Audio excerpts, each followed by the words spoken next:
Harrison Bergeron. The year was 2081, and everybody was finally equal.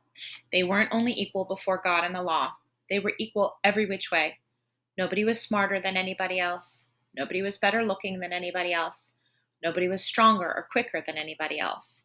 All this equality was due to the 211th, 212th, and 213th Amendments to the Constitution, and to the unceasing vigilance of agents of the United States Handicapper General. Some things about living still weren't quite right, though.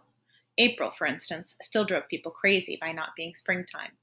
And it was in that clammy month that the HG men took George and Hazel Bergeron's 14-year-old son, Harrison, away. It was tragic, all right, but George and Hazel couldn't think about it very hard. Hazel had a perfectly average intelligence, which meant she couldn't think about anything except in short bursts. And George, while his intelligence was way above normal, had a little mental handicap radio in his ear. He was required by law to wear it at all times. It was tuned to a government transmitter. Every 20 seconds or so, the transmitter would send out some sharp noise to keep people like George from taking unfair advantage of their brains. George and Hazel were watching television. There were tears on Hazel's cheeks, but she'd forgotten for the moment what they were about. On the television screen were ballerinas. A buzzer sounded in George's head. His thoughts fled in panic, like bandits from a burglar alarm. "That was a real pretty dance, that dance they just did," said Hazel. "Huh?" said George. "That dance. It was nice," said Hazel. "Yup," said George. He tried to think a little about the ballerinas. They weren't really very good, no better than anybody else would have been anyway.